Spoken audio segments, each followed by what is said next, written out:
The Bellows, Unions and Associations. All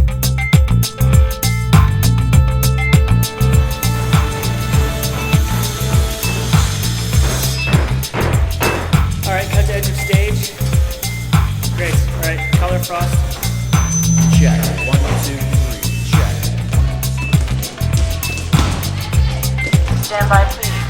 Heads to half, heads out, letting cues 1 through 10, down cues 1 through 10. Welcome back to the Title Block, a podcast about Canadian theatre designers, their history, and their craft. I'm your host, Michael Kruse, and this time, The Bellows is back in a timely fashion with a panel about unions and associations. Christopher Ross of The Bellows moderates a discussion with Megan Speakman, Sally Roberts, and Simon Rossiter about our labor representatives in theatre, specifically Actors' Equity, the International Alliance of Stage and Theatre Employees, or IATSE, or just the IA, and the Associated Designers of Canada. And yes, we do acknowledge that the Toronto Musicians Association, Local 149 of the Canadian Federation of Musicians and the American Federation of Musicians was not represented. We kind of left them out. But we should bring them on in the future. Perhaps a show about music rights. That might be a good combo. I just want to stand in solidarity with my union sisters and brothers at IAA Local 58, who are currently locked out of the exhibition grounds by the City of Toronto and have been since July 20th of this year, a period that included one of the busiest times of the year at the X, and that's hurt a lot of union families hard. Solidarity forever, comrades. You deserve to be back to work. We now have close to 3,000 people a month. Can you believe it? Accessing the podcast, which includes many working professionals in Canadian theatre. Thank you so much for listening, and I ask that you consider going over to patreon.com and support the show. As a bit of an incentive, I am organizing quick follows up with designers we've had on the show, including Kevin Lamont and Michelle Ramsey, to name just a few. And these 20-minute catch-ups will be available exclusively to Patreon supporters. They will not be released to the public. This will launch near the end of October, so if you want to get access, please go and support the show to hear what your favorite designers have been up to since we interviewed them so many years ago. But for now, please enjoy this presentation of The Bellows, Unions and Associations.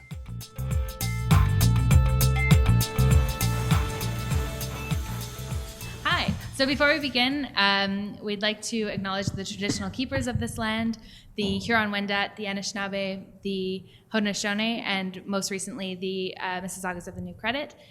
Toronto takes part in the wampum belt of the dish with one spoon, the tenets of which say that this is one dish and we're all responsible for keeping it full and for taking care of the land, as well as there are no knives at the table, so we have to all make sure to be taking care of each other and living peacefully together. There's only one spoon and we all have to share it. So, miigwech. Welcome to the Bellows. This is our first panel of the season. Yay! Our 2018-2019 season is starting. My name is Pip Bradford. I'm Rebecca Hooton. Behind us is Chris Ross on his cellular telephone. And not here tonight is Kevin Hutson and Michael Kruse of the Title Block podcast. We are the Bellows, and so are all of you. Oh, well, we did it. Yeah, we nailed it. I feel positively about that. Starting it off with a bang. So we'd like to first thank the TPM staff and everybody who's here today, especially Jen, our lovely bartender. Woo! We love bartenders. Jen also books all of these for me, so she makes it happen. Makes it happen in a very real Chantel way. Downstairs, who's brilliant. Front of house. Yep. And we'd like to thank you all for coming. I think we should just. Talk about the panel, I guess, a little bit. So our first panel of the season, we're going to be talking about unions and associations, the shadowy organizations that guide our professional lives in the production community. And behind us, we have three brave souls who've been willing to come forward and speak about these organizations that they belong to. I'm just joking. Unions and associations are baller. I love them. I'm very pro them. Pro those things. It's a cabal meeting. It's a cabal meeting. That's what this is. It's a coven meeting. Later, we're going to light candles, and it'll be a big thing. Off mic. No recording. But we'll just, let's stop talking. And we will give it over to you lovely folks who have come here to tell us about all sorts of intelligent and lovely things. As always, if you have a question or if at any point you want to speak during this panel, just raise your hand. I will have this microphone and I will come and you can talk into it. That's basically how this works. With no further ado, Chris Ross, do you want to take this away? I sure do. Hey, everybody. So we're just going to start off. Obviously, we're talking about unions and associations. So my name is Christopher Ross, and I'm not a part of any unions or associations, but we have three wonderful people here who are. So just going down the line, who are you? What do you do? And what union or association are you a part of? I am Megan Speakman. I am a stage manager, and I am part of the Canadian Actors Equity Association. I'm Sally Roberts. I am a stagehand, but primarily a lighting technician and a house technician, and I'm an apprentice with IATSE Local 58. I'm Simon Rossiter. I'm a lighting designer in town, and I'm a member of the board of directors, in fact, of the Associated Designers of Canada. Cool. And Very not cool. represented to my left is the Toronto Musicians Association, which is also a local. I know. I said that to Gail earlier today. I was like, I bet nobody has thought about it because nobody ever does. And it's their own fault. We'd like to say an apology quickly to the Toronto Musicians Association, Also, who Simon we... said it's their own fault. Remember Simon's for that. So, okay, first off, this is just sort of a information question. Does anybody know the difference between a union and an association? I had to read a lot online about it. So. I mean, I know one. I don't know all the details, but I know a couple things. I think unions have to do more with like a location, like location-wise, whereas like performers are like all over the place. Mm-hmm. And definitely something to do with. Maybe this is not true. Please research this. Like I know, as far as IATSE goes, like you have set rates, whereas like in equity, there's like minimum rates, and people are able to negotiate above those, which I don't think you can do in a union. You can. You can. Yeah. Okay, this is all lies then. Never mind. Yeah, actually, to be honest, I don't, other than maybe some of the sort of legal obligations that the organizations have, I actually don't know. Like, I think associations are ultimately more flexible because we don't actually have as much power as a union does. I think an association is a group of people doing similar things that choose to negotiate and bargain together and set a standard and are recognized because of their existence. And I think a union is more so a group of people that do the same sort of thing or are in the same place that are legally identified as a bargaining unit for contracts. Damn, sounds like the win. Yeah. Essentially, anyone can form an association. Associations are mainly sort of based around professions. An employer can form an association, whereas only workers can form a union, and employers are legally required to bargain with a union, whereas you can make an association and say, hey, we want to discuss things, and the employer can legally say, oh, we don't care. Whereas the union has to. That's just a little piece of information. And to the point about sort of the ability to bargain up, for example, I mean, IATSE, by and large in this country, certainly in terms of the stagehands, sets rates, and that's what it is. I don't know specifically in terms of cinematographers, for example, which is an IA local. I'm presuming that it sort of sits as a bargaining floor from which you can work up. But what I know is in the United States, designers, rather than being a professional association, are in fact IATSE members. But the contract structure is essentially the same as ours, where it's a fee floor from which you can negotiate up. But there's just slightly different, again, employer recognitions of the organizations. Parameters. Cool. So just because we have, obviously there are three people here, but their unions are wide and vast. Just real quick, who do your unions or associations represent? Mine is performers, which includes dancers, singers, actors, whatever they do, and directors, choreographers, fight directors, and stage managers. IATSE Local 58 represents stagehands in Toronto, including the projectionists for things like TIFF and hot docs, lighting technicians, sound technicians, carpenters, for many of the major venues in Toronto.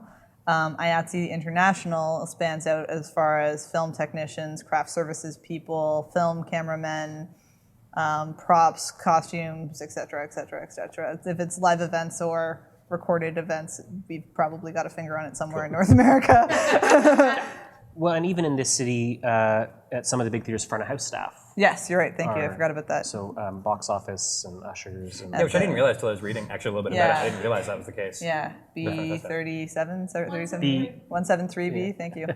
Cool. 173. The Associated Designers of Canada, we're a professional association, not a union, and we represent all designers working in live performance, whether it be scenic designers, costume designers, lighting designers, sound designers, or video designers. And what's interesting about all of the groups, thinking about the way in which the sectors of the arts are divided in Canada, there's at a federal level, there are recognition of each of these three organizations as being the representative voice for members of that community. So the Associated Designers is represented or recognized by the federal government as the voice for designers in English-speaking Canada. So there's a separate organization that represents designers in Quebec, in the same way that Equity represents all of the groups that Megan mentioned in English-speaking Canada, and then there's a different union that represents performers in Quebec. Oh, interesting. Yeah, that makes sense. Union des Artistes. And also TFT. And I say, and in fact, the French Theatre in Toronto uses a Union des Artistes contract as opposed to an Equity contract. Simon, does ADC do anything with film and TV work? I mean, many of our members will work in that area, but we don't formally, as an organization, we're not recognized as the representative voice of that industry. Cool. Most of those people would, in fact, fall under IATSE. Yeah, that's right. As part of the various departments in film. 822, 828, 873. Yeah.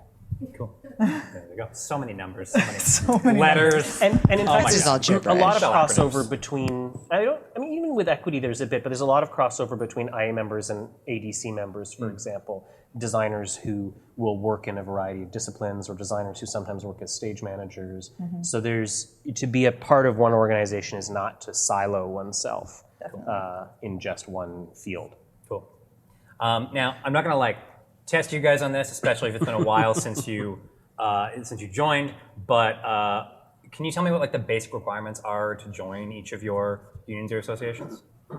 It depends on what job you're doing. Let's go for stage managers for you. Yeah, for your specific discipline. Yeah. I can't really speak to all the other folks that are part of the association, but for stage manager, you start as an apprentice, and you have to do 6 apprentice credits. If you do them all with different theater companies, you have to do 8 if you do them all with the same theater company. And it has to be done within 3 years. And they've actually recently added a cap that you can't do more than 10, because I think people were really going for it with the apprenticing, which makes sense. I would say do as many as you can, because it's a way to get in with theater companies that you might not be able to get in with later, because they're like, oh, we'll just hire this new apprentice. Which is really great. And then once you do that, every time you do an apprentice credit, the theater company will pay an apprentice credit fee, which goes towards your joining fee to be part of Equity. And then when you do join, you have to pay the rest of that joining fee. And then you get all the lovely benefits of being an Equity member. Hooray! Totally get into. Yeah. I'm sure there are many. With IATSE, we start with a call list of permittee workers, which are non-members, because we often have days where there are more calls to fill than people in the membership. We're only have a membership of just over 400. So to become a permittee, you submit a resume to the office. They're always looking for skills like consoles, operating, carpentry skills, rigging skills, and if you've been to school, even better. We've got a whole bunch of apprentices from Ryerson in New York and Humber, and a couple from Sheridan. So that's, if you've done live events work, you can submit your resume and you start as a permittee, and then to become an apprentice, you get interviewed by our screening board, and your name gets put forth to the membership, and you get voted on to become an apprentice. And the apprenticeship is 3 years long, and you don't make different rates or anything different between permittee and apprentice. It's just the apprenticeship is a learning process for what I'm learning for union values as much as for skill set, and it gives you the opportunity to work in any of the same calls as anyone else would, but that's your learning phase, and then you get voted on one more time to become a member, and then you're set with all of those lovely things. And also your benefits and all of the pros of becoming a member kick in about after your first year of apprenticeship. So as an apprentice, you're just kind of like, people are a little gentler with you while you're still learning? In theory? There's definitely the opportunity, because we have venues that are specifically learning venues, so you have those opportunities, and we have mentoring programs for apprentices, and I mean, the old saying goes that you're not allowed to say no to work when you're an apprentice. They're much more lax on that now than they used to be, because people have lives and it's a real thing. So the apprenticeship really is, I don't want to say like spiritual or like, but it's being brought into the process. Cool. Cool. Awesome. Cool. The ADC nationwide is a smaller organization than IATSE in Toronto. So if you've got about 400 members, we've got about 250, 260 nationwide. So it's a very different kind of organization. But we're largely a sort of a community-oriented association in terms of both trying to create opportunities for mentorship and connection with the next generation of designers, between experienced designers and new designers, as well as trying to represent our members and the community as a whole to producers. So the membership process for us is a little bit different. It's based on peer reference into the organization. So we have 3 membership levels. Student membership, anybody who is a student is welcome to join the organization and start to get some of the information that we put out for membership and have access to some of the details about how to negotiate, et cetera. An associate membership, which is for somebody who's perhaps no longer a student but doesn't have a lot of professional experience, or who doesn't necessarily have an income yet that can support membership. Designers are not often as well paid as we'd like to believe they should be. So to have an associate membership for young designers is something that we think is really important. And then a full membership for those who are active, professional, and we sort of define professional as having a certain number of professional credits as either an associate member or as a non-member already under your belt, and then the reference of colleagues in the community that can recommend you to the membership. And then as a board, we approve all of the new members that come on. Cool. This is a weird question, and maybe none of you are qualified to answer this question, but what percentage, or what, even if it's maybe half or maybe 3/4 of the people working in the field that are currently working in the field are part of those equity union associations? Interesting question. Certainly, it varies a lot depending on the nature of the venue or the scale of the work. We do kind of try to keep a gauge of that, in part because of how we try to work with producers. It helps us to have an understanding of how much of the community we represent. I think the last time we looked at it, and it's growing every year, so it's been maybe 2 years since I last looked at it, but we've been on a big membership tear in the last 18 months, but it was about 50 to 60% of the community we represent. You get into larger venues like the major festivals, Shaw and Stratford, and that number grows substantially. So the larger and more established the theater, generally speaking, the more members you'll see.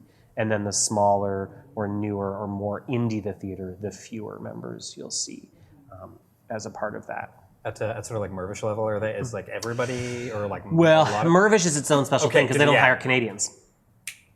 Damn. So, with the exception, of course, when they produce local, what is it, Studio 180, I think often gets put up there, and they do those little ones, you will often see members that are engaged. But usually, in fact, the Mervishes aren't engaging those people. The Mervishes are giving a presentation fee to some other company, and that other company is hiring the designers. Yeah. So and it's, I don't fault them for not hiring. They're bringing in American touring shows that weren't designed by Canadians. So Fair. Yeah. Okay. Awesome. For IATSE 58, we're venue based, and I think Toronto's. It's funny because if you do comparisons to IATSEs in other major cities, there's usually like a predominant either union or non-union slant, and Toronto's one of those cities that has a much more closer balance, and it's a cool city for that reason, where we all have figured out where we work together. And so in the major theaters like the Princess of Wales, the Royal Alex, all the Mervis theaters, that's IATSE venues for sure. And then the big like Air Canada Centre. So I'd say it's about 50-50. That'd be my guesstimate at the moment. Yeah. I think so? Yeah. I mean, like, basically, like, it's interesting with Sally because functionally we do the same job, but she's union and I'm not union. I'm like, I think I'd say like 50-50. Yeah. That's what I'd be guesstimating. there is a scale. Like by and large, the bigger theaters. Yeah, I was are going to say IATSE, that's the same way you said. And the, Oh, the yeah, for smaller sure. Yeah, ones exactly. are- The same way you said Totally. the bigger Yeah. ones. And that it number speaks to increases. sort of a career growth question in a way, For right? sure. Like, For sure. I have no kind of specific idea about percentage numbers, but I would say of the three of us, and stage managers anyway, I can't speak to other things, stage managers, I would say probably the highest percentage out of these three groups here has members, like working stage managers are members of equity rather than independent. I think the kind of largest number of, or group of people who aren't are probably young, new people doing a lot of like indie theater and stuff, but a lot of those people are looking to become apprentices and then join. There are a few kind of career stage managers who've decided not to become equity for various reasons, because there are various venues or types of shows that will hire non-equity stage managers, and people have found success in kind of doing those specific things. But as far as like, I think it parallels similar things. Like the bigger the theater, you're almost always equity. And in fact, they kind of need to hire equity stage managers if they want to hire equity performers as well. Equity is an interesting one, I think, just because if we look at theater, professional theater in Canada, in terms of PACT and all of those companies, equity is the only one that has essentially an exclusive agreement with PACT. So if you're doing a show in a theater that is a member of PACT, you are going to hire equity members, whereas you may not necessarily be hiring ADC designers, and you may not necessarily be in an IATSE venue, but you are obligated to the provisions of the Canadian Theatre Agreement. So it is kind of an interesting one. It's one of, in fact, the most ingrained of the associations in terms of the theater community that performance. Yes. I mean, IATSE is tied to venues, so you do more concert venues as well as theater venues. Whereas, Sorry. no, I say whereas equity is like if you're an actor and you're working in professional theater, chances are somewhere along the lines you've joined equity. Also worth noting, even if you're doing a show or an event outside of an IATSE venue, any company, group, show, event can contact IATSE for crew and staffing that through IATSE payroll. So you just create your own agreement with the business agent. And so, for example, we just did an event at Blue Mountain Resort because it was a union conference that hires union labor. And every now and then we go into the Metro Toronto Convention Center because I can't remember. There's one specific union that does, or the Canadian Labour Federation is a big example that did their show there, and they would like to have union technicians. So it takes some talking and negotiations and pre-planning. You can't just call up Nelson and say, "Hey, I'd like 10 guys tomorrow." It's not that easy. I couldn't go to the backspace. I'm a little short. Can I have but that is an option that's available to non-union venues or events. With stage managers and with equity specifically, I know like a lot of dance stage managers are not equity.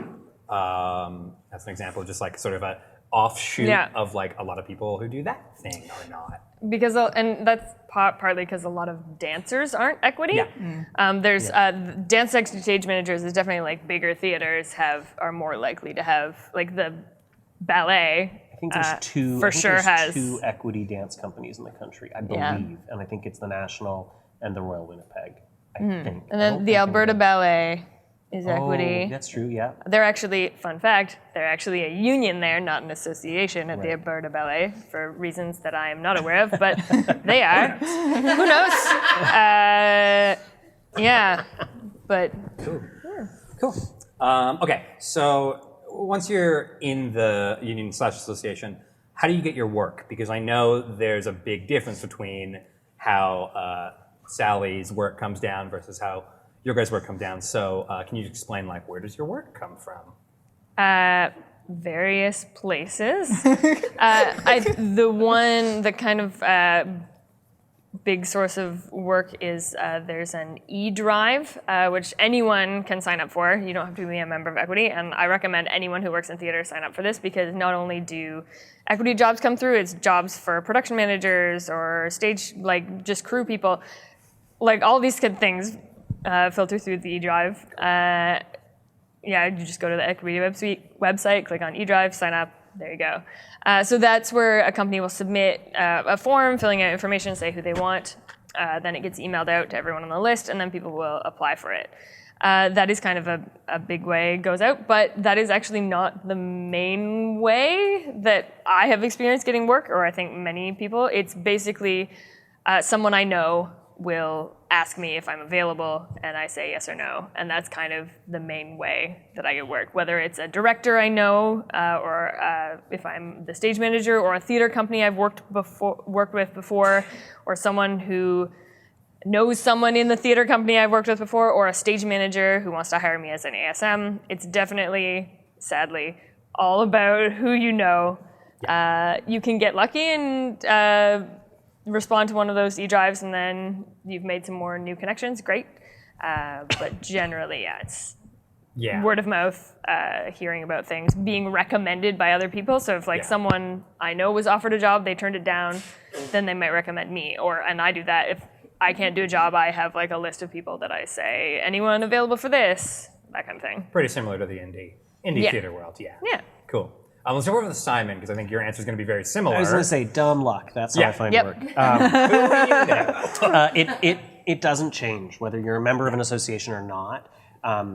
Where the association can be helpful is in trying to, because as independent contractors we're negotiating our own contract, we don't have a predefined, or we don't necessarily have a predefined contract if we're not a member. The association doesn't necessarily help you find work. And I think you guys have had in previous panels, designers how to get that career going. Yep. So it's no different whether you're a member or a non-member, but what we offer is once that offer has come to you, once somebody has said we'd like to hire you, that's where what we try to offer is tools to facilitate your contract negotiation. Standard contracts, terms, things that will ensure that as somebody who's being hired, you're not being taken advantage of by your producer. Yeah, you still got to hustle for your own work, but ADC will make sure you get paid We'll do our best. They'll try as hard as they can. If nothing else, we'll make sure that the contract says that you have to get paid. There you go. Pass that. So Sally, what about you? I should say, but there's one more mechanism that Equity has for work, which is an availability list. I know it exists for stage managers anyway. So if you are not on contract, there's a list somewhere on their website, or that people can, employers can access to see who is not on contract for a period of time. But I think maybe I've been contacted twice by being on that list. And I don't even know necessarily if that's why. Maybe I've been contacted because I've been recommended. I never know if I've been contacted because I'm on that list or not. But I mean, it's good that it's there, because if someone's really I don't have anyone, then they can refer to this availability list. And actually, Sally, right before you answer, just rapid fire, before I forget to question it, how long have you each been members of your association/unions? Megan? Since 2012. Sally? I've been an apprentice for 2 years, but I started catching about 8 years ago. Cool. Simon? 4 years. Cool. Awesome. Now, that's so long. That's awesome. You're the association union veteran. Okay, Sally, same question. How do you get your work? So IATSE 58 operates on a skill set and seniority basis. So we have a call list of people, and once you become an apprentice, you're given a number.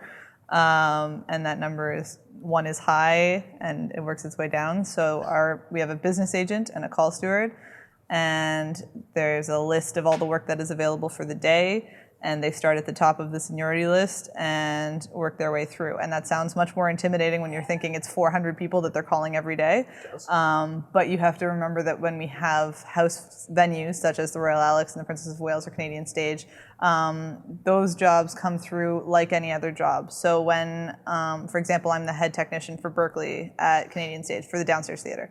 And when that job came up, I submitted my resume for it. There was an interview. A bunch of other people submitted their members or apprentices submitted their resumes for it. And regardless of seniority, they picked the person they wanted for the job. And it was me. Cool. And so that's how the venue positions get filled once you're an apprentice. And as I mentioned before, the call list of permits is where it goes to. But the skill set over seniority is the important part. So it's not just the guy at the top of the list gets his choice of whatever job he wants. It's the guy at the top of the list gets the choice of whatever job he's qualified for. So the permit list gets a lot of work because we have new lighting boards and digital sound consoles and video operating and that sort of thing. Young kids knowing all your exactly. So that's how I've been catching for 8 years, is as a lighting board operator primarily, but also like the Air Canada Centre gigs when 150 guys are out there. Those are often many permits working that day. So cool. Yeah, That makes sense. Yeah. Okay, so let's get a little more personal with this.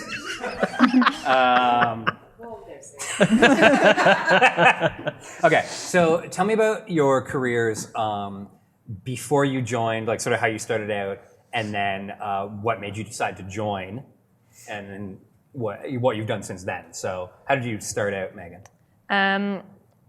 Well, I went to Ryerson Theatre School. Hooray! Yeah. Did we? I didn't. First of all, did we all go to Ryerson I Theatre think we're about to School? have a panel of Ryerson. Yes, we all did. Great. Go to other places. That's not the only school. It is not the only school. Just so But it's happens the to be best one. It just so happens that most of our panelists are from there. There you go. We went other places. That's cool. Yeah, so I went to Ryerson Theatre School, and every summer I was fortunate enough to find work just in theatre, mostly as like a production assistant, doing those sorts of things. Cool. The summer after my final year, I was a production assistant at Lighthouse Festival Theatre in Port Dover, and just kind of did a lot of different things and spoke with stage managers I worked with there, mentioned to them that I was interested in stage management, and one of them offered me a job as an apprentice at Upper Canada Playhouse in Mortisburg, Ontario, for the Christmas show that year. So I did that, and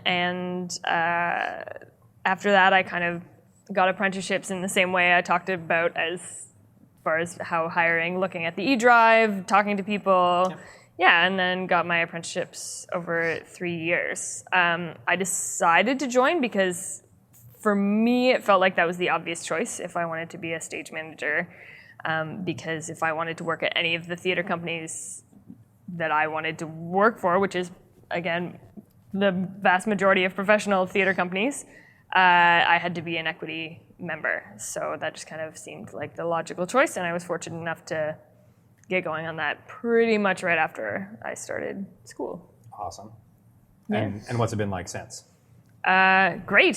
Yeah, it's kind of interesting because when you go through your apprenticeship, it's kind of like it goes in weird sort of phases. When you start your apprenticeship, it's hard to find work, and then as you become an experienced apprentice, then suddenly all these theatre companies want to hire you because you're basically like as qualified as almost as qualified as an equity member, but they don't have to pay you at all. Yep. Yep. Great. Yes, that is the fun thing about being an apprentice. There's no equity apprentices aren't really. They're a little bit, but not really protected by equity in different ways. Right. So it's always great if an equity member, like an equity stage manager, who's looking after an apprentice and teaching them, makes sure that they are protected as far as their hours and things like that. yeah, so when you are a very experienced apprentice, it's a lot easier to find work. And then when you decide to make that move to join equity, then suddenly you kind of feel like you're back at the bottom of the pecking order again. And then you kind of have to, but hopefully that experience you've had as an apprentice, meeting people, stuff like that, has gained you contacts, and you can pull on those to be, and you don't necessarily have to start as an ASM. Like my first 2 equity jobs were both as a stage manager for smaller theater companies. And then you just kind of have to work your way up again, make those connections, and yeah, but it's been, I found, really great because I'm not great at sticking up for myself and negotiating for myself. Yeah. So it's great that there's a body to do that for me, to guarantee me breaks, working hours, minimum rate of pay, at least. Yeah. So like, I know, so obviously you sort of saw the level of work you wanted to do. Yeah. And you knew you had to be an equity member to do that. I know with actors, a lot of times the sort of worry is, oh, if I become equity, suddenly I'm not going to get hired because I haven't, if I do it too soon, I'm not going to get hired because I haven't made the connections. Was that a worry? Mm-hmm.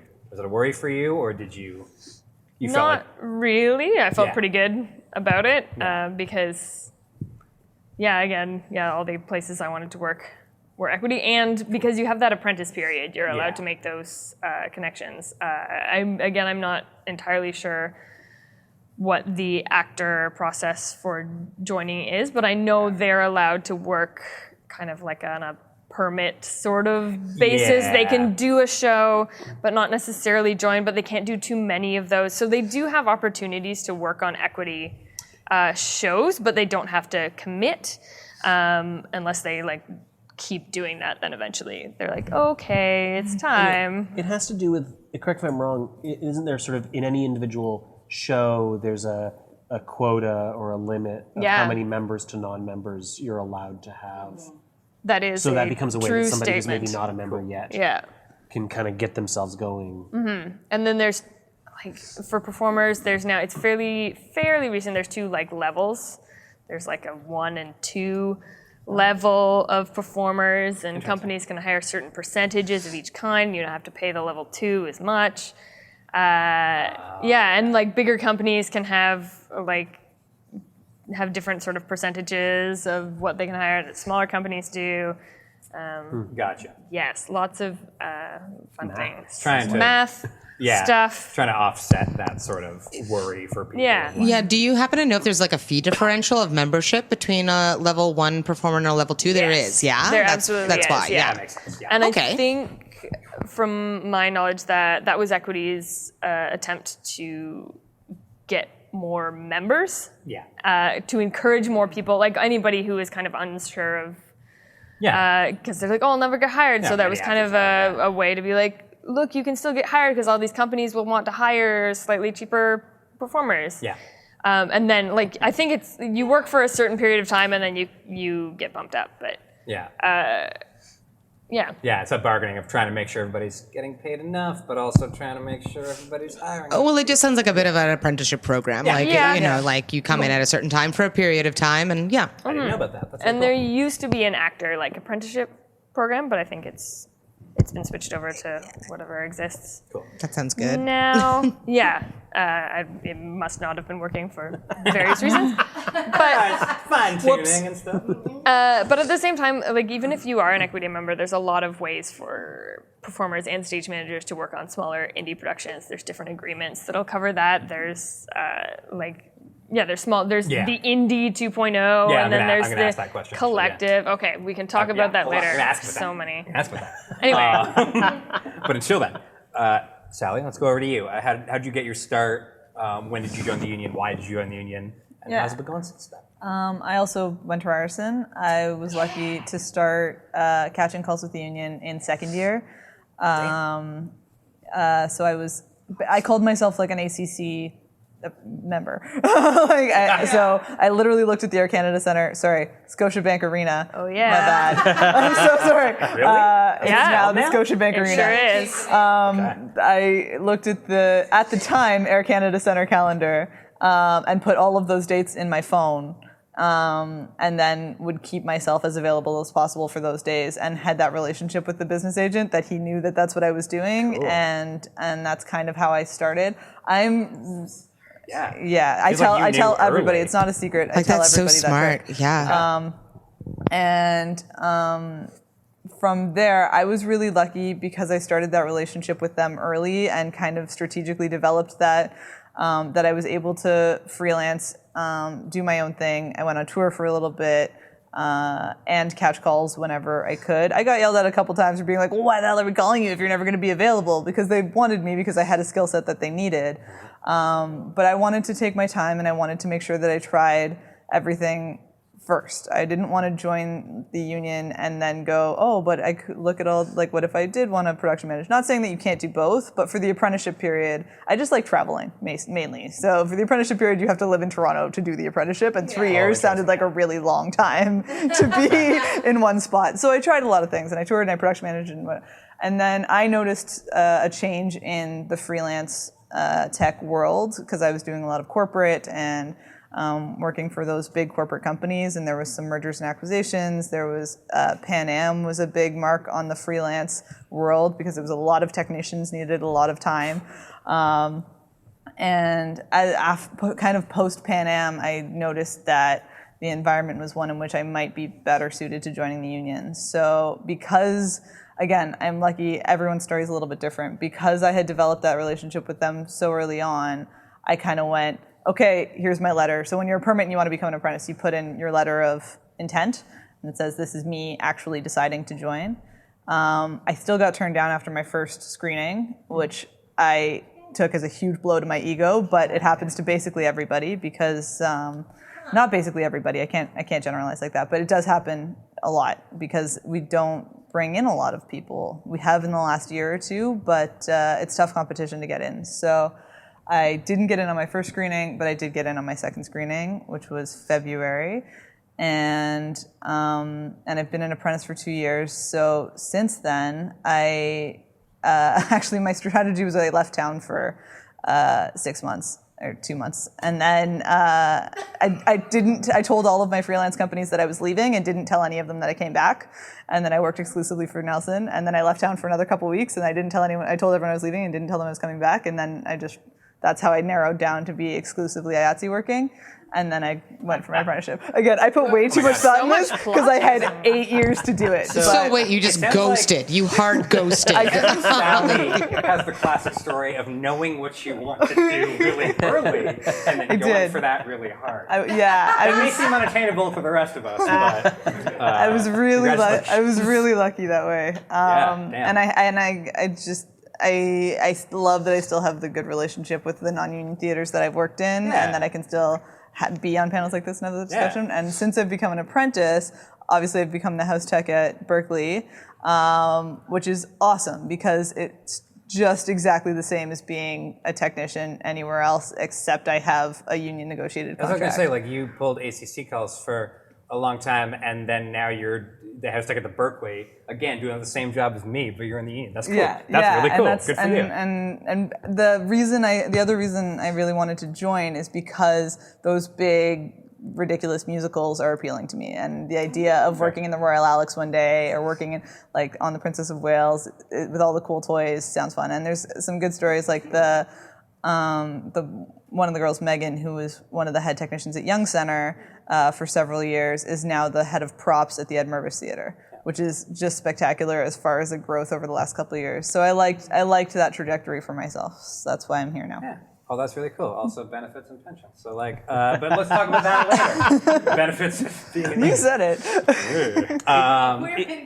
It's always really nice to see people I went to school with who now are landing these. Yeah, I remember having a chat on Facebook with a friend that I went to school with, and I do a show every fall at the Sony Center now, which blows my mind that I get to go into that massive theater every year. And he was talking about the Elgin, and it's kind of amazing that shift when it happens, and suddenly these big theaters show up.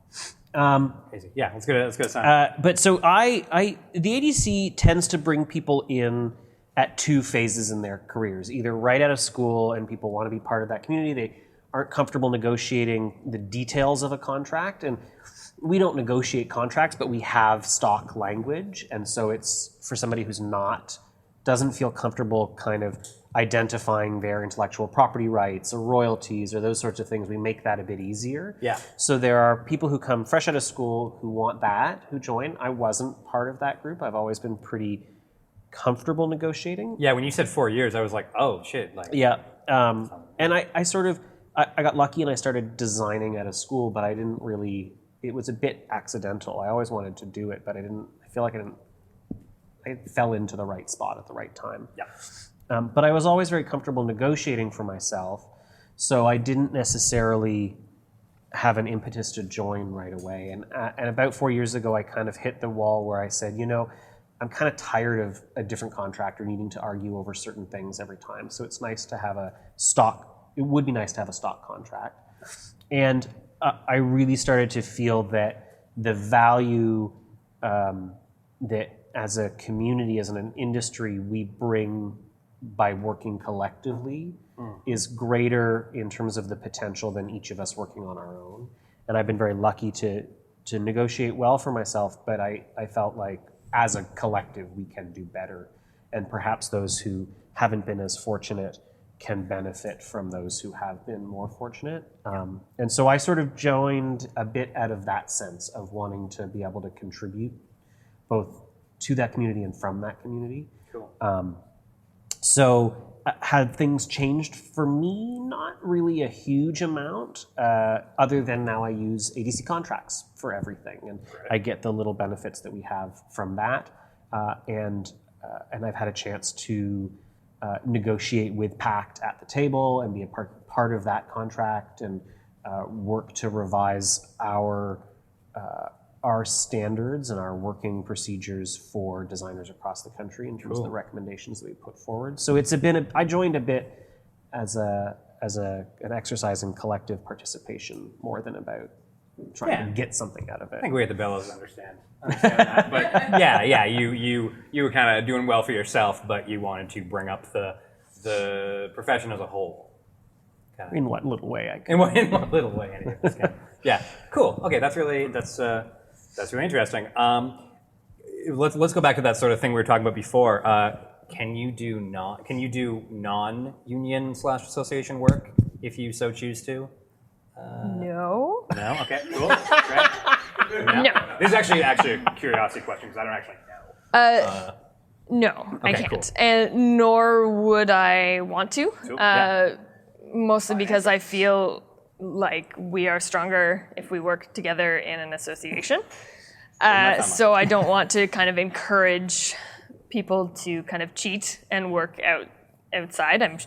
I know for a fact that people do, but they technically aren't supposed to. Yep. But that said, there are a lot of, as I was saying before, there are a lot of ways for members to work on the projects that they want to work on.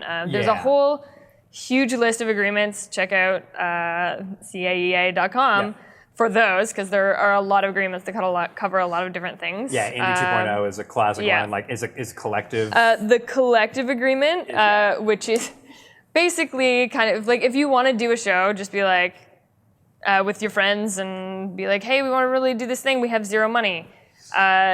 Just get them all together and do a collective agreement, and then you don't really have to pay anyone. Which kind of is like, well, then what's the point of being in this group? But yes, you should pay people. But you still can do things if you want to. Like if you and your friends want to do a cool show and you're like, let's do this together. I mean, with the collective agreement, the understanding is that everyone in the collective will divide work sort of evenly. Like it won't be just like the actors are just acting. That said, in a couple times that I've done those, in practice, I still was the stage manager pulling like ridiculous long weeks, and then a couple of the actors would just show up and for rehearsal and then go away. And then we all got paid the same amount at the end. And I was like, what? So, that happens, but yeah, basically being a member of Equity doesn't necessarily restrict you from doing your dream project. You just kind of have to put a proposal together, submit it to Equity, and they will tell you whether or not you can do that. Like hopefully And you'll have some standards. And yes, like, you know, exactly. And you do have to pay. Like the nice thing about it is, even if you are part of this collective agreement, you still have to pay insurance for your members. I think it's fairly inexpensive for that. Cool. But yeah, at least you have that insurance coverage, which I think is pretty great, because if something happens to someone on your production, then God, you want insurance. you're covered for it to an extent. Yeah. Yep. I think that's Cool. pretty much it. That makes total sense. Sally, what about IATSE? Again, the big rumor mill would be no. The actual answer is kind of similar. No, I don't need to, and no, once you've reached apprentice, there is usually enough work going around that you don't really need to catch other work. And same thing, I now have the benefits, the insurance, the security that I didn't have while working freelance, that I don't feel the need to go back to, other than missing all of you guys. But come visit me in Berkeley. But that being said, there are very dead periods, and you have a discussion with the business agent in special situations, and if you have that, like some people have festivals that they've been working for years and years and years, cool. And it's something that we wouldn't normally do. You can't go work for the other competitive labor providers because it's a competitive industry, and that wouldn't go over well. Yeah. But again, you don't need to. Why? It's not at that point. When you're on the permit list, of course, you're still a freelancer. So as I did, you can work forever. But once you get your apprenticeship, they're a little more rigid, and it's a little more discussion. And then, but first and foremost, you don't need to.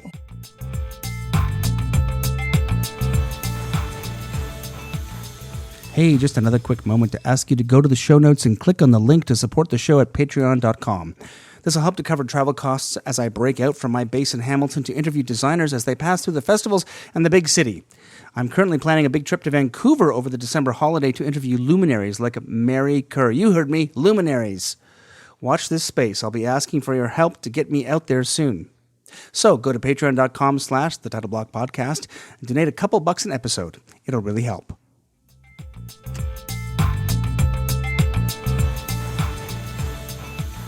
Yeah, with IATSE, it's a little different because, like, with stage managers or with designers, you're, like, maybe a little more connected to a show, whereas, like, if you're an IATSE, you don't want to just come pull a call at Passe Muraille because I'm still just going to have you hang some lights or whatever, and that's not, as fun. Yeah, and honestly, if it was a really slow week, and that's the other part of it, is that if it was a really slow week and I said, hey, Nelson, I want to go hang lights at Passe Muraille for a day, he'd be like, why? And I'd be like, because it's fun. And he'd be like, oh, we don't really need you. But as long as you're as long as you're not skipping out, like that's the other thing. Stopping answering calls. Exactly. For a month. If they end up having to call a permittee or somebody they wouldn't like to fill in a lighting board operator because I've decided to go off and work somewhere else that week, he's not going to be pleased because we want to keep the work within the membership. And if the work is there to go around, but like, for example, the summer is usually pretty quiet because all the Mervis Theatre closes, all the theatre seasons pause.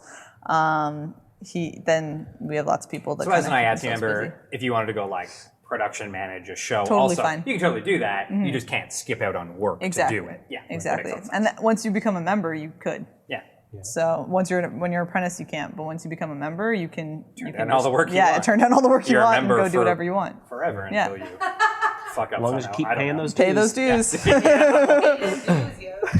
And I should say that I could work, and I have done crew calls and stuff like that. I just can't work as a stage manager on something else. Yeah. I don't know if I could work as an actor on a non-union production. That is a fact I don't know. But yeah, I can do, like, I could be a production manager. I could do work like as a tour manager. I could do whatever, but I can't be a stage manager. That makes sense. For a non-equity production. Cool. And I will say that as far as a stage manager goes, it's kind of combining these last two questions. It's maybe a bit more like, yes, join equity, but definitely actors and choreographers, directors, fight directors definitely will want to think a lot more about whether they want to commit because they may have a lot less flexibility, opportunities. Yeah, like when you say fight directors, I'm thinking like, I can have to think of a lot of productions I know that aren't equity that definitely still need a fight director. So that's a little. So those groups of people may want to think a lot more about joining equity. I mean, stage managers should think a lot about it, but it's a bit more of an obvious choice than the other groups because there's a fair amount of work for equity stage managers out there, and there aren't a lot of us. There are a fair number, but not as many as like equity actors. There are a lot of them. That's a really good point. Members of IATSE and apprentices of IATSE can also do design work as well without being under conflict. Designing, managing, that sort of thing. Stage management work. Great segue. Very cool. Let's go. Amazing. Just for you. Because what I was going to say is that same in the where we kind of started the conversation in terms of people who cross over between all of these organizations is that there are a number of ADC designers who are also members of 58, particularly sound designers more than anything, who may mix shows or who may go and design shows and cross over. And as far as we're concerned, there's no conflict there at all.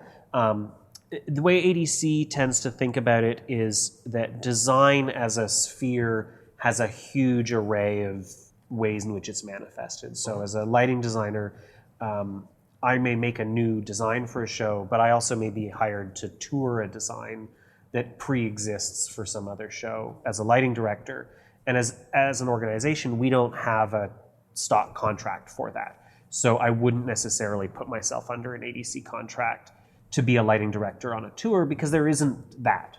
Yes. And even though it's the same skill sets as a designer, the association wouldn't consider that any sort of conflict at all. And even as a designer, there may be circumstances where the work that is being requested doesn't fit within one of our core templates for contracts. By and large, the resources that we have to date, and hopefully over time we'll have more, but the contracts we offer are about new design work in a pretty traditional theater setting or dance setting for a company. One-offs are something we don't necessarily have a lot of great templates for, and can't necessarily enforce. And we don't. Our members are free to do whatever they want. What we would say is the provisions that are in our contract protect you. And so you're not obligated, but certainly any opportunities you have to use the resources we offer our members protects you as a member. Yeah, it seems like ADC is kind of like the classic definition of an association, which is to say, we have all these resources to help you, and like, here's contracts you can use, here's ways we'll help you bargain. If you don't want that, sure, but like, and why wouldn't you? The exception to a degree is we do have a negotiated agreement with PACT. Cool. So if you are doing a show with PACT and you are a member of ADC, they're obligated to recognize that membership and they're obligated to use that contract. Where it's different than, for example, equity, is that they're not required to hire an ADC member at present. Maybe someday down the road, that would be lovely. But right now, they don't have to hire an ADC member. But if they choose to hire an ADC member, they are required to recognize our contract. Cool. For those catching up on our acronyms, can you define PACT? Yes. The PACT is the Professional Association of Canadian Theatres, and it is, in its own right, an association of theater companies. Some Shit, yeah, that would have been a good one. Damn. Yeah, but like it's a different. It's management. it's management. It's different. Yeah, that's a management one. Yeah. But it represents both venued companies like Theatre Passe Muraille, where we are, or Soul Pepper, or not represents. It is an organization that is run by, encompasses Theatre Passe Muraille, Soul Pepper, the Stratford Festival is a member. It also has as its members non-venued indie companies.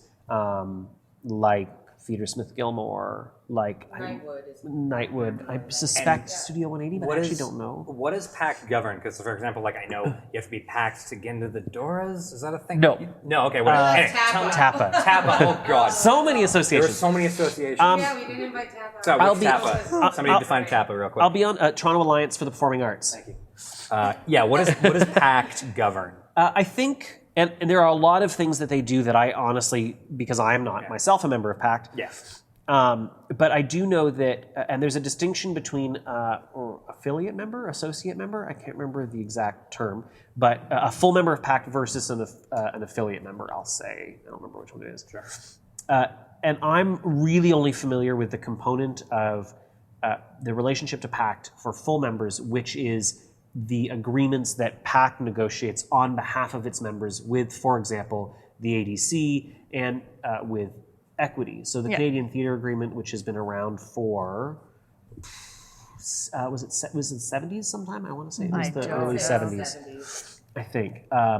But that they as an organization have negotiated on behalf of all of their members this agreement.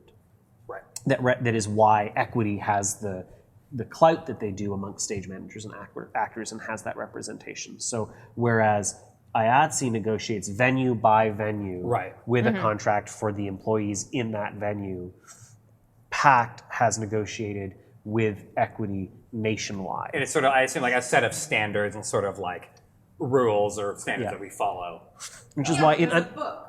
Like, there's literally a book that like it's published and is. Yeah, and you can read the Canadian Theatre Agreement. You can read, And whereas at the Pip said there's a book. Whereas at the Sony Center, you will get paid a different rate than at Soul Pepper or Can Stage because the negotiation is different. Or even if I think about, I'm trying to think about two theaters that have roughly the same house count. Princess of Wales and Royal Alex. Yeah, like you'll get paid a different rate at those two theaters because the producers have negotiated differently. I'm probably lying because they're both same Mervish, producer. so it's the but same or like producer. the Elgin versus the Princess of Wales, for example.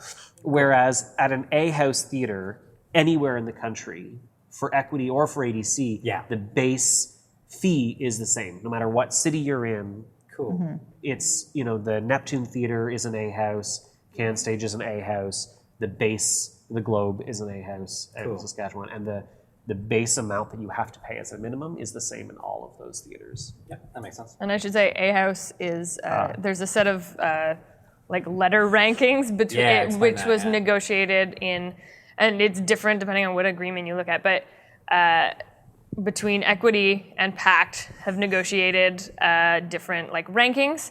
So it's like A2, and then B, C, D, E, F, G. Smaller theater companies will be down F, G. Bigger theater companies will be up in A, and it depends on the size of your house, how much you're charging for tickets, stuff like that. What's the backspace? What's the Theatre Passe Muraille Backspace? Yeah. Right down there. The tiniest house of all. Small and mighty. So they've negotiated basically higher fees and stuff for the bigger places and lower fees for the smaller places. Cool. That's very good. I'm astonished that Fountain Hall is an A-house. It is not that big. Where? Sorry? Sorry, Neptune. Fountain Hall is their main theater. I think. But I think it's because of the rubric, right? It's because of the ticket prices and because, And I've never done a show there. I just know that that's what they've always. So I don't know the mechanics that gets them there, but I know they've always been there. I used to be a union permittee and an Equity apprentice at Fountain Hall. Right. So I know. Okay, so how are decisions and negotiations made within the union, and are you able to be a part of that process? If you want to be, and explain how. Yeah. So Equity is run by a council. Cool. So there's a council that's elected for 3 years, every year. Is it a shadowy council? The shadowy council. No, It's not. they're working members. I am running for council this year. There's a good opportunity to shout out all these things. Megan Speakman for council. Yeah. So I'm running for for it. council this year for in the stage management region. So there's two stage managers who are elected to council, and then there's different regions. There's like Ontario, and so there are a number of people are elected from Ontario and different provinces and combined. Anyway, all these people come together and talk about policy, governance of Equity, and you can contact your counselor at any point if you have suggestions or thoughts or complaints or whatever, and you can talk to them, and then they can bring it up at council meetings and talk about the different points that have been brought up and kind of try and make things better for everyone. There's also various committees that you can be a part of. Lots of different committees. There's a whole list on the Equity website. There's a link like a tab that says committees, and then there's a whole list of them. I know, for example, there is a stage management committee where you can talk about stage management issues and stuff like that. So there's that. There's also different equity members who will be negotiating with PACT on the different agreements, things like that. Cool. Yeah, that's how you kind of...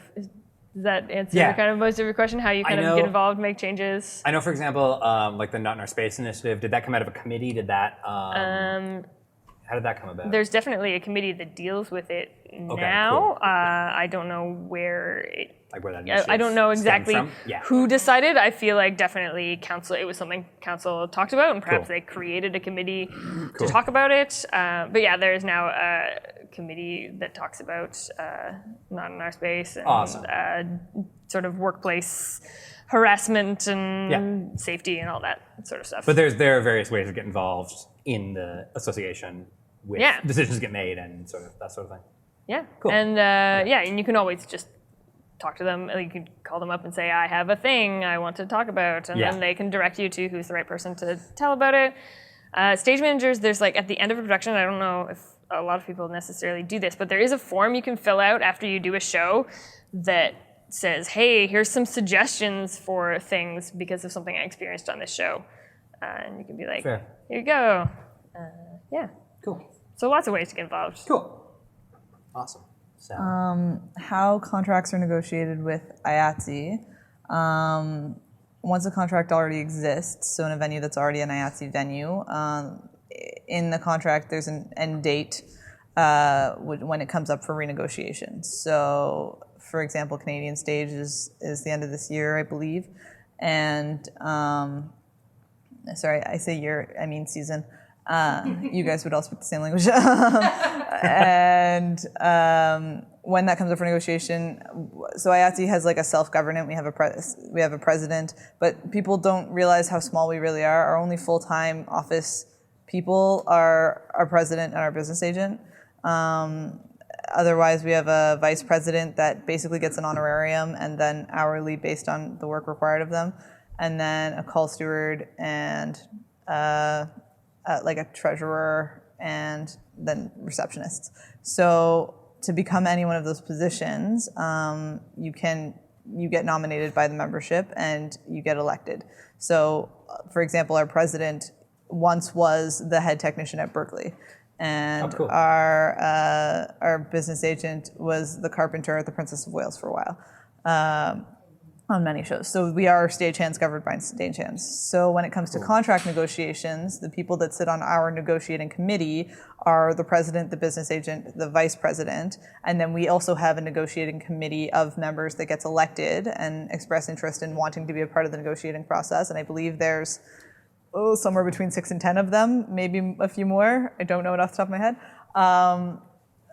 And so it'll be the president, the business agent, the vice president, and then some number of the negotiating committee, like 1 or 2 per contract. And then when that process starts, they'll bring in the house technicians at the beginning. You chat about how it's been going, what notes you have, what things you'd like to see in the contracts have changed, or everything's great, just a couple clarifications, stuff like that. You leave that with the negotiating committee. The reason, as a house tech, I wouldn't be involved in my own negotiations is because it can get personal. You don't want to be sitting across the table from them saying, well, I want you to give me more of it. It's just, you have to work with them day to day. So that's why it goes to the committee. And on the employer side, there would be, I believe, like management and like executive direction, artistic direction, that sort of, probably not artistic direction, but management levels. Yeah. And in larger contracts, there's always lawyers involved because it is legally binding contract. But in larger negotiations, they hire like a completely separate entity to be their negotiators. Which is frustrating when they have no idea what you do for a living, but that's fine. So that's kind of where the contract comes from. And then if you're in a venue that is a non-union venue and you'd like to have an IATSE contract and what we call certify, you can approach the union and say you'd like to be represented by them.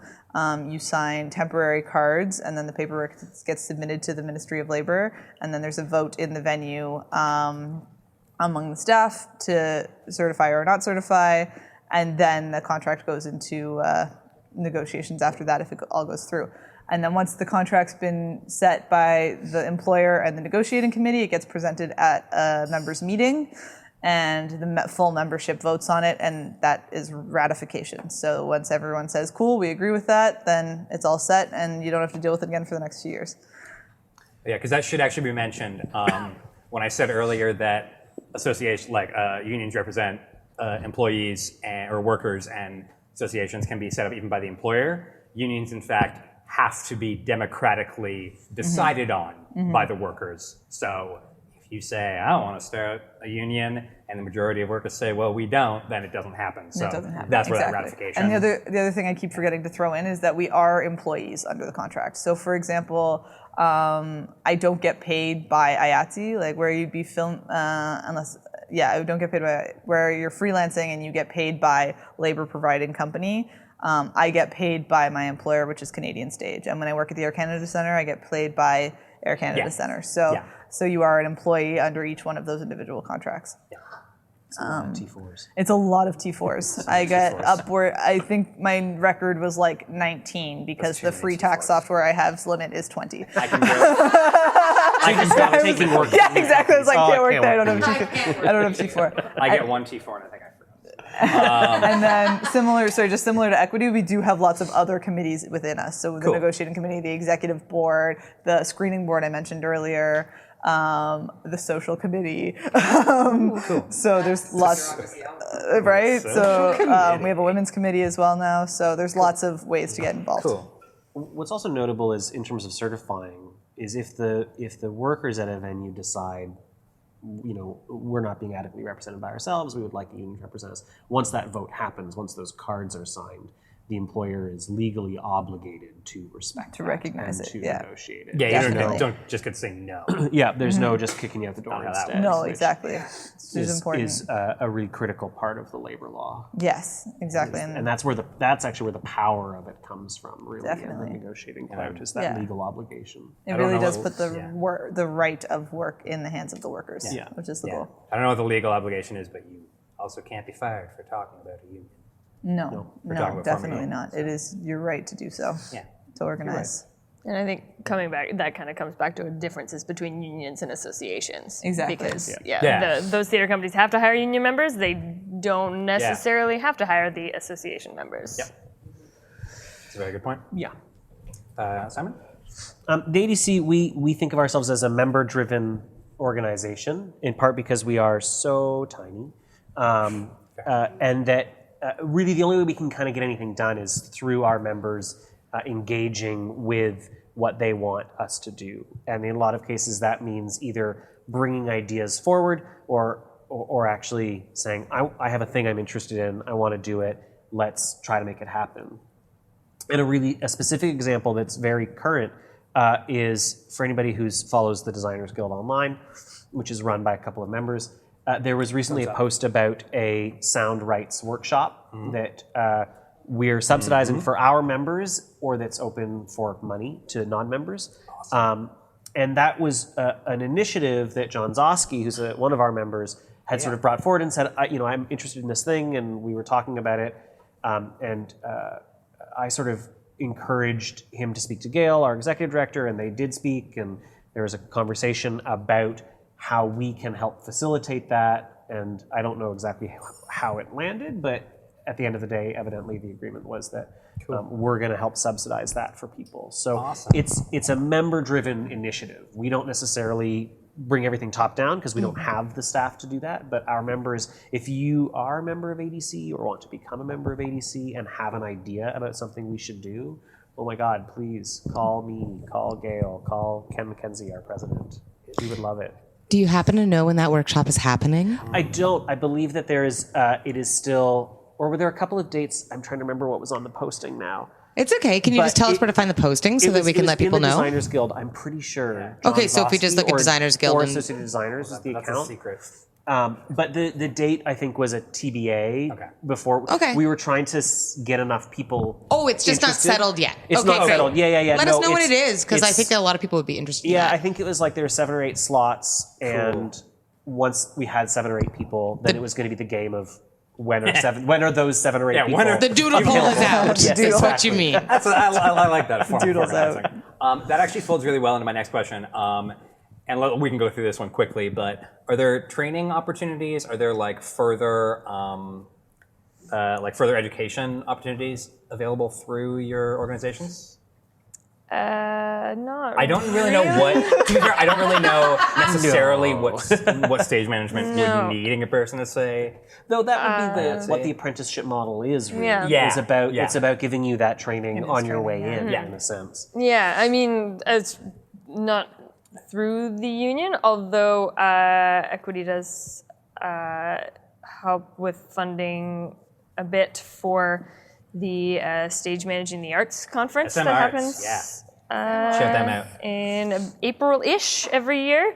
Yeah. It's a really great conference. So that's kind of the main way that stage managers can find further education about stage management, because nothing else really exists as far as stage management education besides the apprenticeship and learning from each other.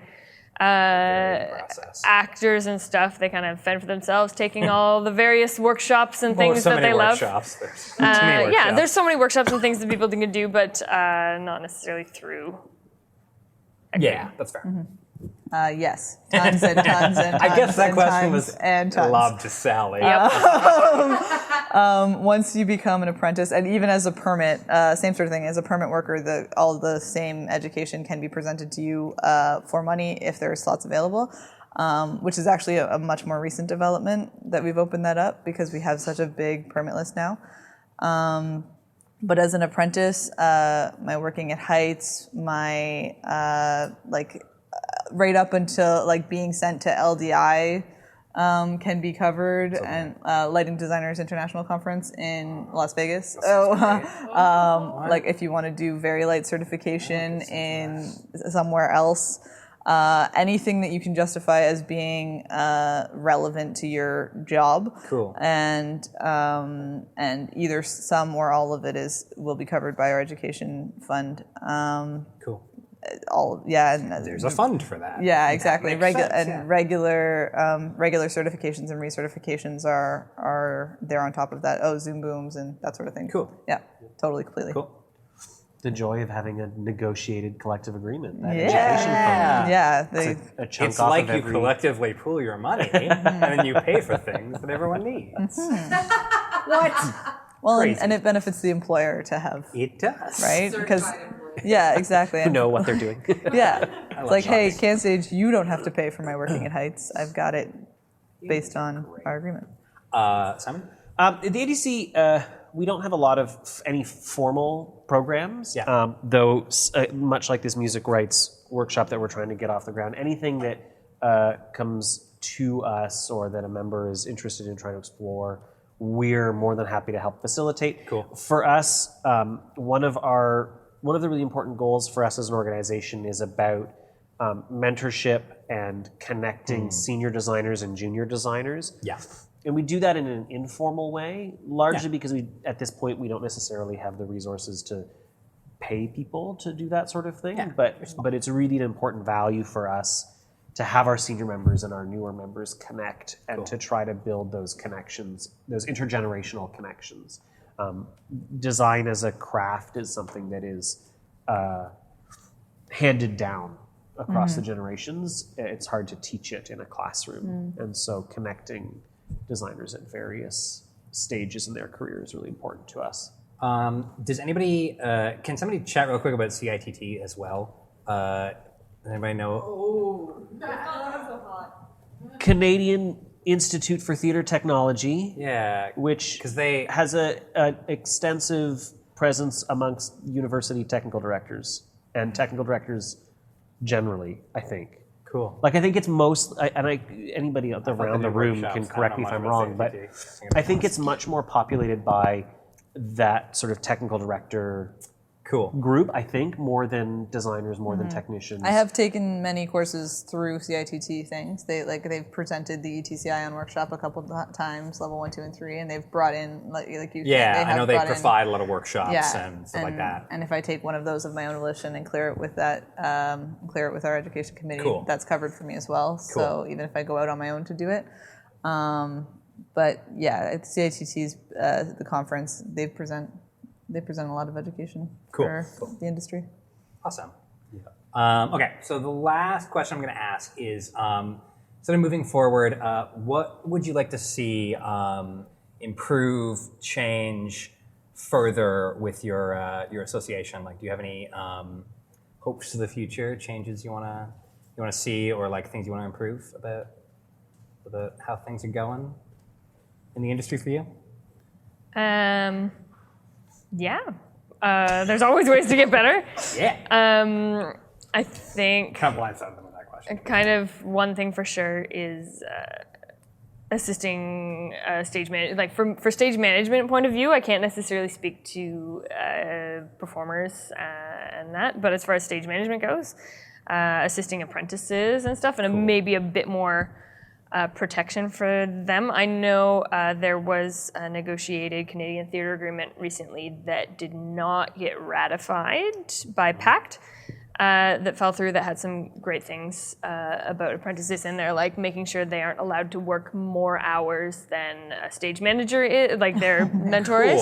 Yeah. Stuff like that, right? Because sometimes a theater company will be like, oh, well, the apprentice can like stay behind for 2 hours and do the laundry, right? Stuff like that. So yeah, just more protection for apprentices. Definitely kind of some more communication and support around one issue that I keep running into is that stage managers are employees. Actors, directors, choreographers, everyone else are independent contractors. And that's just because the Canadian Revenue Agency decided that stage managers had to be employees. Okay. Under the Canadian Theatre Agreement specifically. And I've probably other ones for sure, but definitely that one for sure. So one thing that I've run into a lot, even though that happened many years ago now, one thing I run into a lot is theater companies not necessarily getting that means I have to sign a rider to my contract that says I can work more than 48 hours a week. I have to sign a rider to my contract that says I am willing to average my hours. Because sometimes like an average rehearsal week, basic rehearsal week for a stage manager is about 52 hours. Because that includes all your rehearsal time plus prep time, stuff like that. Another thing that was in the declined ratification was redefining stage management prep hours, basically protecting kind of the extra hours that the stage managers have to work a bit would be a super great thing. And then kind of the main thing is I think equity really needs to keep going with the not in our space stuff, make sure, because there's been a lot of stuff in the theater industry recently and all that sort of stuff, just kind of protecting and different programs and ways for people to talk about it, reach out, find support and help. And I mean, it's definitely going in that direction, but just keep continuing to push it. Yeah, pushing, that I think, way. the idea that, again, everybody, equity or not, whatever, but you are a person at work. Yes. You are a worker at work, and you are afforded all the protections of somebody who is at work in a workplace. Yes. Yeah, and not in our space. Yeah. Kind of in a lot of things around being a worker in a workplace. Absolutely. Because there's definitely a mentality of they all love it, they do it for the art. It's just theater, it's just the art. It's no, actually we're being paid to be here to do a job and we should be protected in various ways. Whether you're in an office or at Starbucks or in the theater, you're still at work right now. So yeah, going right direction, but definitely more of that would be great. Awesome. I'm probably going to get all union passionate here. So give me That's fine. This is the union panel. This is the time. Going back to one of your earlier questions, another one of the big reasons why I decided to join when I did is because I was seeing a lot of those really positive changes for IATSE 58. I really enjoy the fact that you can, and I say this without any sarcasm, I enjoy the fact that you can talk to any single person in this industry and they will have a story about working with IATSE Local 58, good or bad. Because I think those stories we're actually in a stage where we're learning from it now. And the fact that I've been catching for 8 years, and in the last 2, they've brought in over 20 new skilled apprentices that are young or not young, but are new to the union and every single one of us has a skill in something and are really good at it. And for example, my group is a group of 5 of us, and I am the lighting person. There are 2 sound guys, one that rigs and one that does video as well. There's one amazingly skilled AV guy, and there's one amazingly skilled rigger and carpenter. And that is my apprentice group. And that's what every apprentice group is looking more and more like as we come in. So it's not the son of this guy, the other son of that guy. Like that, those days are so far behind us. And I'm just so excited for more of that, as well as involvement with committees being open to young workers. Like the Young Workers Committee is a huge resource for us, and our involvement in the community with fundraising. And like when Mayor John Tory asked for donations for the Red Cross for the building on Parliament that had the electrical fire, we started fundraising on our picket lines and collecting donations to submit to that cause. Like we realize that we have, I would say, privilege, and we negotiate very well for ourselves to live in a city that is very expensive, and we give back to that community because we're stronger for it. So and the education initiatives have taken off ridiculously in the last little while too. Working at Heights was mandatory, but it definitely made the education committee work like a machine to ensure that all of us have exactly what we need and more, which is really exciting. So I think it's a cool time to be a member, and just as a new apprentice, and now learning like the union value side of it and the being part of a labor movement side of it. I'm coming up with all sorts of values I didn't even know I had that are really cool and coming out of the IATSE being. So I think we're definitely moving in the right direction quickly, and I hope the industry embraces that and starts seeing that as we move forward as well. Cool, because obviously, there has been a certain perception among some people as IATSE being old, crotchety technicians who are really hard to work with, whatever, and we're trying to move past that. We're trying to... Yeah, definitely. And we have resources of what to do if you feel like you have a crew full of people that are not capable of doing the job. Like you are, if you end up in one of those situations where, like, one of my other friends in the freelance world talking about the exhibition grounds was saying, well, I got a lighting board operator that couldn't operate the lighting board. And I said, well, did you call the business agent and tell them that? Well, no, because politics. And I was like, well... If you're treating us like the union of 40 years ago, then we're going to not be able to improve to the union we are today. So that person may be able to keep going out on lighting board calls because people aren't reporting to them because they think, oh, IATSE. No, you have to hold us to the standard that and like I said, with all of these new apprentices, we have the skill set to do the job correctly. People slip through the cracks because there's one guy responsible for filling up to 400 calls a day. So it's not a perfect system sometimes, but no, we're definitely moving in the right direction in a lot of ways, and I'm excited about it. And no system is perfect. And no system is perfect. I've had that problem in non-union theaters, and in fact, you have less recourse in a non-union theater, right? Because everything is personal, and it's not call a business agent, get them kicked off a call, right? It's go to this person and say, this friend of yours that you hired. And so if anything, I find when I've run into that problem, it's harder in a non-union theater to address issues than it is in the for me, just go to Eric and you say, hey, Eric, this is his job. He's like, well, I know Chris. He's fine. Yeah, I know, Simon. Stop talking about me on the panel. Never. Moving on. Simon? I think certainly I'd love to see every designer in the country join ADC. We have strength in numbers when we don't represent everybody, or when we represent too small a portion of the design community.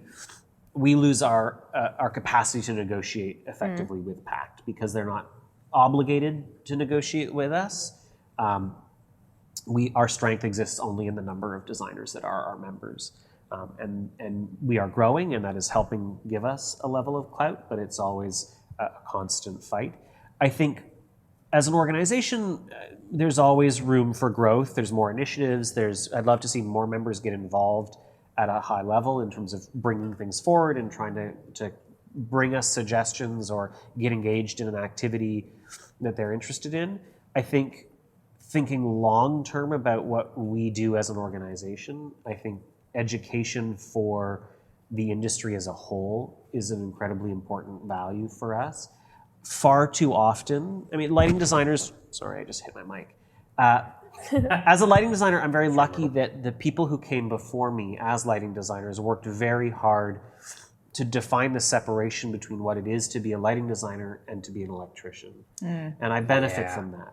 But I'm so incredibly conscious of my colleagues, particularly costume designers and increasingly video designers and sound designers, who are working in an environment where their employers don't understand that there's a difference between being a costume designer and being a head of wardrobe.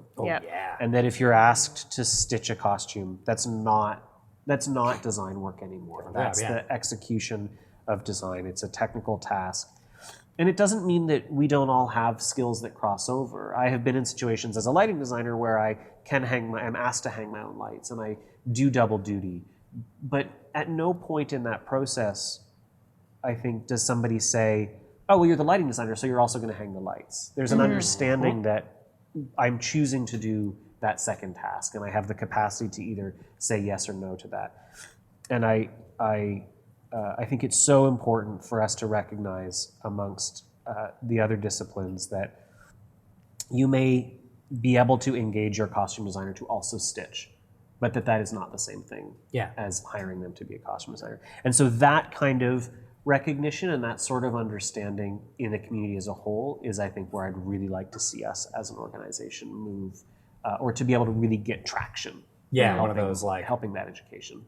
You can do other things, but you have to pay more for that or whatever. Yeah, or whatever it is. Right? Yeah, however it is. If nothing else, to acknowledge that one isn't necessarily driven from the other. So it's a bit about how we as an organization can better inform and better educate our community. Totally. Awesome. So I think that's a pretty comprehensive look at unions and associations that we're going to get. We didn't have quite as many audience questions this time, but obviously everyone is welcome to stick around and we can all chat about unions and associations. But does someone want to say something right now? Oh my God. Right now. Okay, I know we want to wrap it up, but we just talked about things that we need to change within the organization. Can I just throw a softball question, obviously mostly to Sally, to talk about exhibition plays? Things that you want to change with your association or union's interaction with the larger theater community and with the folks that engage members of your association. Yeah, and to be clear, do we have time for that? Cool, thanks. Just to follow up on that question as well. Obviously, there's somewhat of a elephant in the room about the fact that we haven't talked about 58 Locked Out. That's definitely part of the end conversation of this whole thing. So real quickly, Sally, specifically, if you want to chat about what's going on right now. Yeah, my main soundbite about the exhibition, hashtag 58 Locked Out. Obviously, the lockout at exhibition grounds is a good example of when contract negotiations does not go well. Both sides don't always see eye to eye, and the employer has the right to lock us out, just like we have the right to strike. In this case, in the exhibition grounds case specifically, the lockout feels much bigger than us. It's not about overtime. It's not about hours. It's not about making more money. It's not about any one thing in the contract. It's that they don't want to be using a union representation anymore. And we are, as a local, willing to move on all of those points. We've given many options of the contract that involve changes of those points, and all they want to do is give our jobs away to somebody else. So that's where that comes in. So to answer your question, as far as relationships with the public, I've been hugely overwhelmed by the support that we've had from the non-union industry as a whole, and with workers from Toronto not crossing our picket lines and forcing them to bring in workers from out of province. For me, that's where this should have ended. If nobody's sitting on the sidelines going, ooh, look, juicy IATSE contract, let's take that. There is a balance to the industry, and I think the exhibition grounds is trying to displace it. But so keep doing what you're doing as far as supporting us and not going to the events there until this is solidified. If you hear about workers that are crossing the picket lines to do our jobs or clients that are doing that, feel free to give that information to us. It does help us in this process. And the next biggest part of this is it's going to become a lot more political because we're looking at our main hope being a whole new government, because if the CNE didn't end it and it hasn't ended since, we're going to need a new board of governors that starts seeing eye to eye. So just be aware that this is not just an attack on a union; it is an attack on the live events industry as a whole, and our right to work and be treated like a worker at work and not get paid $10 an hour for a job. So just be aware of your political writings and whatever those end up being. God help us. And we'll find out on October 23rd. Right? Exactly.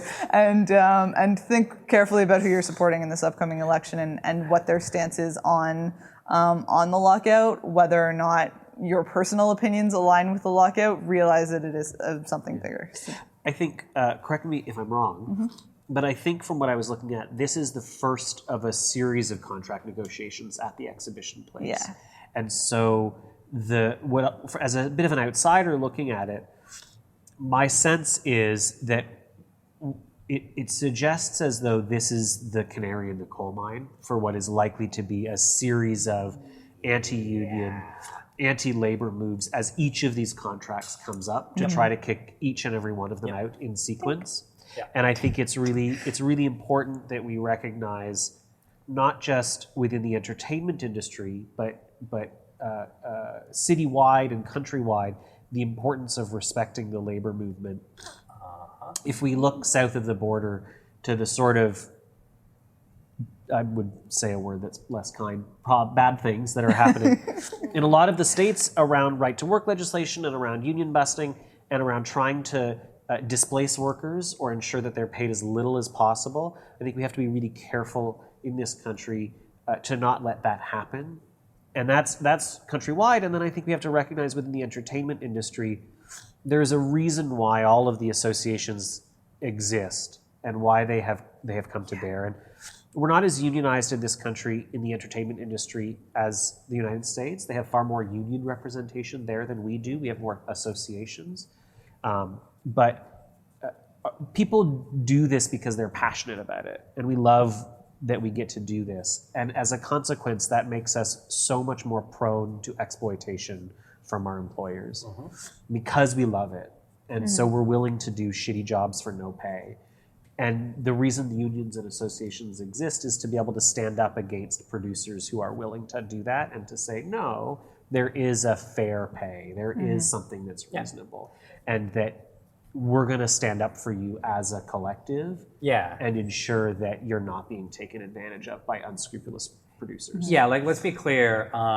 58 has shown that they're willing to negotiate and move forward. They're not like the stuck in their ways, like, we demand it on our own terms union that, you know, sometimes they're stereotyped as or of the past.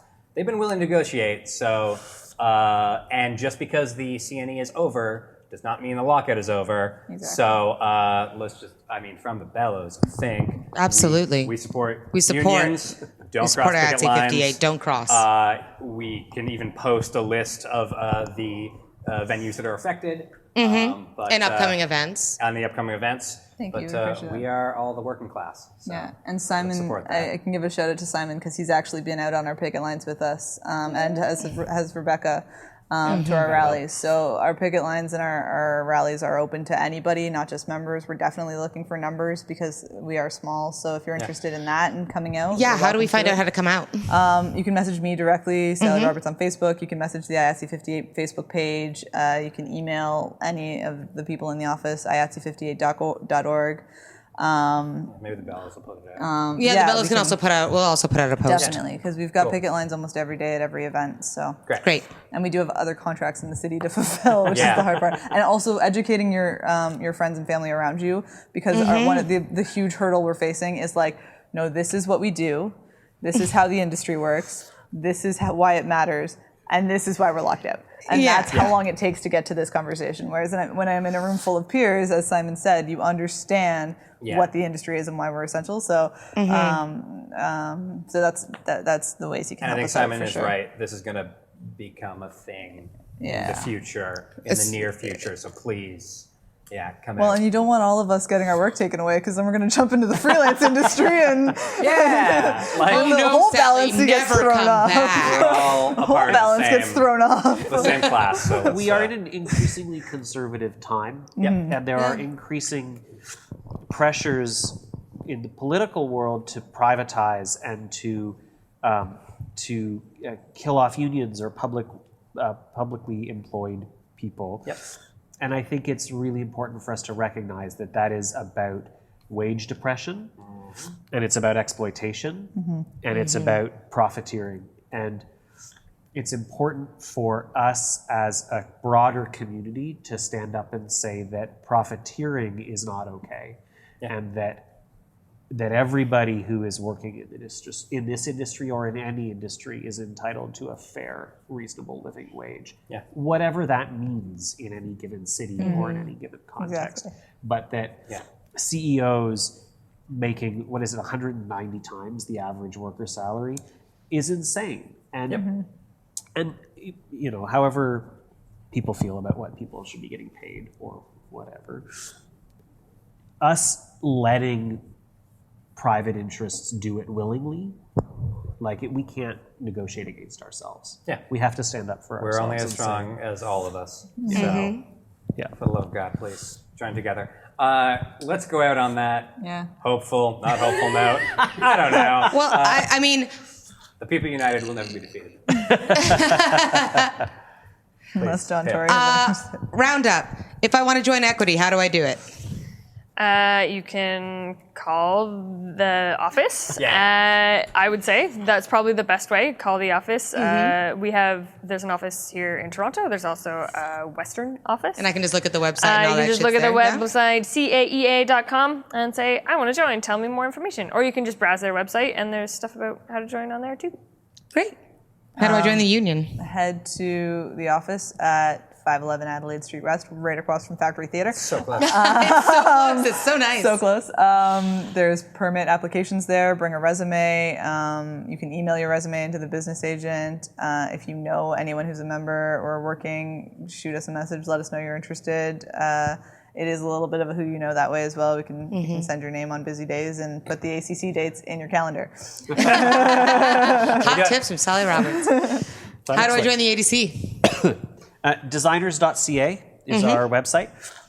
Pop over there. Gail Packwood is our executive director. She's always happy to answer any questions about membership or to accept a membership application.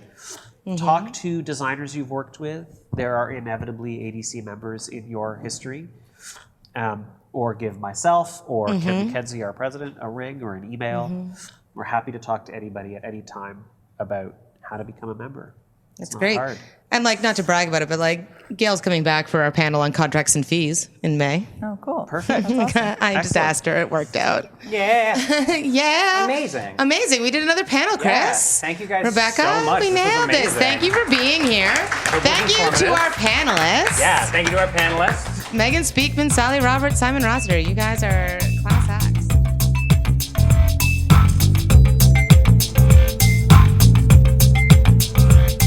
That was another Bellows discussion about unions and associations.